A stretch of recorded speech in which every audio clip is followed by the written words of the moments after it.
नमस्कार दोस्तों, हमारे YouTube channel Ankita study classes में आप सभी का बहुत बहुत स्वागत है। आइए आज हम देखते हैं पवनदूतिका का अगला चैप्टर, जो कि यहाँ से लज्जाशील पथिक महिला जो कहीं दृष्टि आवे। लज्जाशील लाजवंती महिला, स्त्री, पथिक रास्ते में जो कहीं दृष्टि आए, जो कहीं दिखाई दे। लाजवंती स्त्री दिखाई दे तो होने देना विकृत वसना, तो ना तो सुंदरी को। विकृत वसना का मतलब होता है यहाँ पे अस्त व्यस्त करना अथवा उड़ाना। तो उसके वस्त्रों को मत उड़ाना। जो थोड़ी भी श्रमित हो वह गोद ले श्रांत खोना। यदि वह थोड़ी भी थकी हुई लगे तो उसे अपनी गोद में लेकर उसकी थकान को मिटा देना। होठों की और कमल मुख की मलानताएं मिटाना। साथ ही उसके होठों पर कमल सदृश दिखने वाले उसके मुख की मलानताएं को हर लेना। कोई क्लांत कृषक ललना खेत में जो दिखावे। यहाँ पे राधा जी कहती हैं, राधा पवन से यह भी कहती हैं कि यदि तुम्हें मार्ग में काम करने वाली कोई थकी हुई स्त्री दिखे तो धीरे धीरे परस उसकी क्लांतियों को मिटाना। तो तुम धीरे धीरे उसके पास पहुंचकर अपनी स्पर्श से उसकी थकान को मिटा देना। जाता कोई जलद यदि हो व्योम में तो उसे लाओ। साथ ही आकाश में बादल के दिखाई देने पर उसे पास लाकर छाया द्वारा सुखित करना तप्त भूतांगना को। उसकी छाया के द्वारा उस थकी हुई स्त्री को शीतलता प्रदान करना, अर्थात उसे आराम पहुंचाना। अब यहाँ से देखते हैं, जाते जाते पहुँच मथुरा धाम में उत्सुका हो। यहाँ पे राधिका जी कहती हैं, कृष्ण के पास पवन को भेजने के क्रम में राधा उससे कहती हैं कि जाते जाते पहुँच मथुरा धाम में उत्सुका हो। वहाँ पहुंचकर तुम स्वयं ही उसकी सुंदरता को देखने के लिए लालायित हो जाओगे। न्यारी शोभा वर नगर की देखने मुग्ध होना। किंतु ऐसे में तुम अपनी उत्सुकता को पर रोक मत लगाना। तू होवेगी चकित लख के मेरु से मंदिरों को, अपितु नगरी की अनुपम शोभा को देखकर उस पर तुम मुग्ध होना। आभा वाले कलश जिनके दूसरे अर्क से हैं, तुम सूर्य के समान चमकते हुए कलशों से युक्त, यहाँ पे था मेरुमिस कलशों से युक्त सुमेरु पर्वत जैसे ऊंचे ऊंचे भव्य मंदिरों को देख विस्मित रह जाओगे। क्या रह जाओगे? विस्मित रह जाओगे।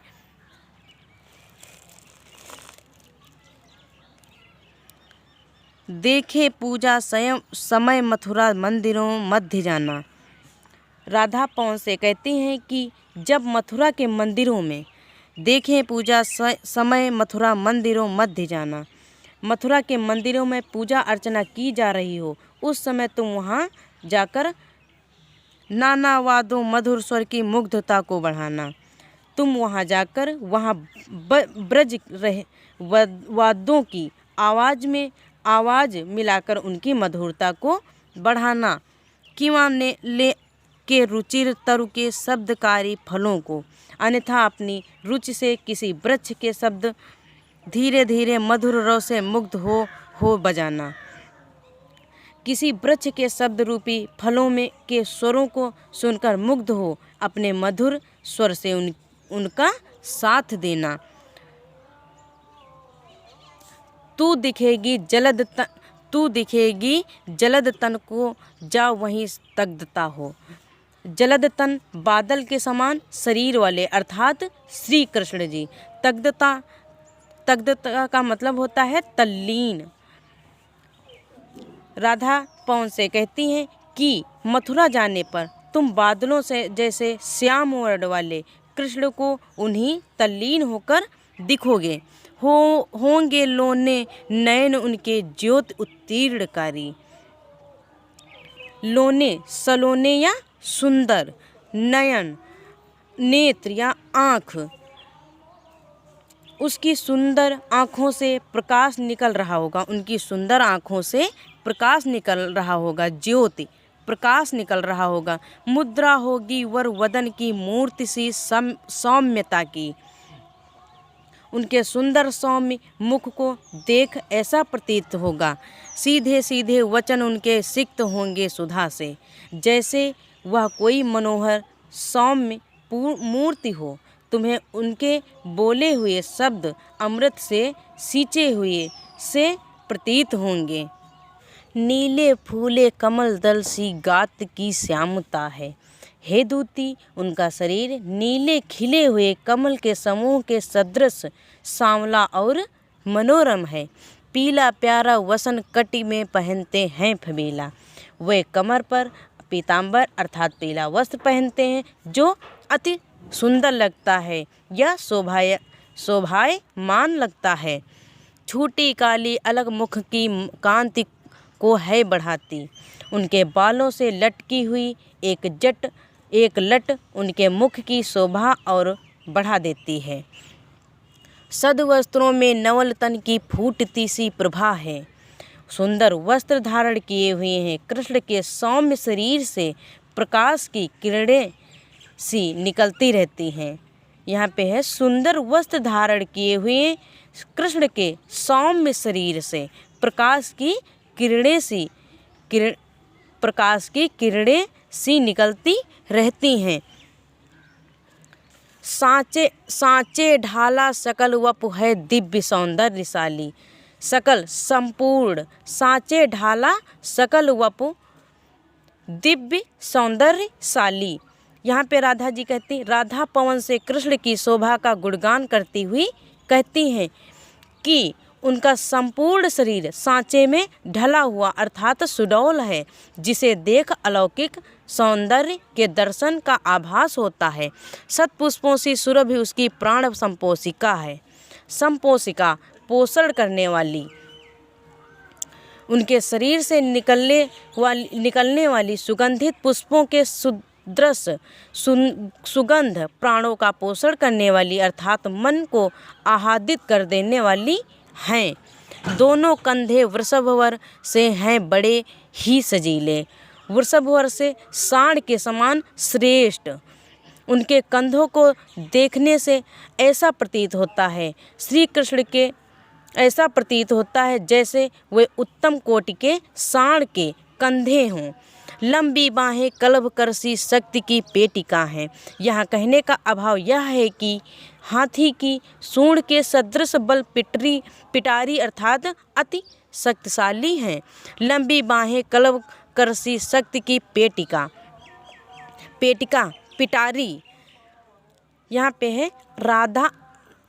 है राधा आगे कहती हैं कि कृष्ण की भुजाएं हाथी की सूंड के सदृश की पिटारी अर्थात अति शक्तिशाली हैं। राजाओं सा सिर पर लसा दिव्य अपीड़ होगा। अपीड़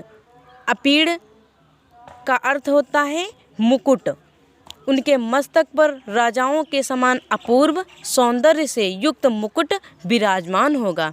शोभा होगी उभय श्रुति में स्वर्ण से कुंडलों की। उनके दोनों कान मनोहर स्वर्ण कुंडलों से सुशोभित होंगे। नाना रत्नाकलित भुज में मंजू केयूर होंगे। वे अपनी दोनों भुजाओं में रत्न जड़ित भुजबंद धारण किए हुए होंगे। मोती माला लसित उनका कंबुसा कंठ होगा। शंख जैसी सुंदर और सुडौल दिखने वाली उनकी गर्दन में मोतियों की माला होगी। तेरे में है ना यह गुण जो तू व्यथाएं सुनाए। व्यापारों को प्रखर मत और युक्तियों से चलाना। व्यथाएं पीड़ा, व्यापारों को प्रखर तेज या तीव्र, मत बुद्धि, युक्तियाँ यत्न या उपाय। इस कारण मेरी व्यथा और संदेश उन तक पहुँचाने में अपनी तीव्र बुद्धि और विवेक का प्रयोग करते हुए उचित क्रिया व्यापारों के माध्यम से अपना कार्य पूर्ण करना। बैठे जो हों निज सदन में मेघ सी कांति वाले, तो चित्रों को इस भवन के ध्यान से देख जाना। यदि मथुरा पहुँचने पर तुम्हें मेरे प्रियतम जो बादलों की कांति के सदृश प्रतीत होते हों, तो अपने घर में बैठे मिलें, तब तुम भवन के सारे चित्रों को ध्यानपूर्वक देखना। यहाँ पर अब राधा जी क्या कहती हैं? राधा आगे कहती हैं कि जो चित्रों में विरह विधुरा का मिले चित्र कोई, यदि उन चित्रों में वियोग से व्यथित किसी स्त्री का चित्र दिखे तो जाके निकट उसको भाव से यूँ हिलाना। तुम उसके निकट पहुंचकर उससे इस भाव से हिलाना कि मेरे प्रिय विस्मय के साथ उसे देखने लगें। प्यारे हों के चकित उससे चित्र की ओर देखें। मुझे लगता है कि उस विरहिणी का चित्र देख उन्हें मेरी याद आने लगेगी। आशा है यूँ सूरत उनको हो सकेगी हमारी, अर्थात उन्हें आभास होने लगेगा कि मैं भी विरह अग्नि में उसी प्रकार जल रही हूँ जिस प्रकार इस चित्र में यह स्त्री है। जो कोई भी इस सदन में चित्र उद्यान का हो, उद्यान बगीचा, यदि राधा पवन से कहती हैं कि यदि तुम्हें कृष्ण के घर में ऐसा चित्र दिखे और हो प्राणी विपुल उसमें घूमते बावले। विपुल का अर्थ होता है बहुत से, जिसमें अनेक जीव जंतु बगीचे में पागलों की तरह घूम रहे हों, बावले पागलों की तरह घूम रहे हों, तो जाके सन्निकट उसके और हिला के उसे भी, उसके निकट जाकर तुम उसे भी हिला देना, ताकि कृष्ण को उसे देख विरह में उसे हिला देना। देवात्म को सूरत ब्रज के व्याकुलों की कराना। सुंदर सा फूल मुरझाया हुआ दिखे तो उसे उड़ाकर उनके चरणों पर डाल देना। देखो, कोई प्यारा कुसुम कुम्हला गेह में जो पड़ा हो, तो प्यारे के चरण पर ला डाल देना उसी को। यूँ देना ए पवन बतला फूल सी एक बाला, मलाना हो कमल पग को चूमना चाहती है। कुसुम फूल, कुम्हला प्रभाहीन, गेह घर, चरण पैर, बाला बालिका, मलाना उदास, कमल पग कमल रूपी पैर। अब देखते हैं हम, कोई प्यारा कुसुम कुम्हला गेह में जो पड़ा हो, यदि कृष्ण के घर में तुम्हें कोई सुंदर सा फूल मुरझाया हुआ दिखे, तो प्यारे के चरण पर ला डाल देना उसी को, तो उसे उड़ाकर उनके चरणों पर डाल देना। यूँ देना ए पवन बतला फूल सी एक बाला, ताकि उन्हें यह आभास हो सके कि कुम्हलाए हुए फूल सी उदास कोई बालिका मलाना कमल पग पर को चूमना चाहती हो, व्याकुल होकर उनके चरण चूमना चाहती हो। फिर से देखते हैं हम, कोई प्यारा कुसुम कुम्हला गेह में जो पड़ा हो, यदि कृष्ण के घर में कोई सुंदर सा फूल मुरझाया हुआ दिखे, तो प्यारे के चरण पर ला डाल देना उसी को, तो उसे उड़ाकर उनके चरणों पर डाल देना। यूँ देना ए पवन बतला फूल सी एक बाला, मलाना हो कमल पग को चूमना चाहती हो।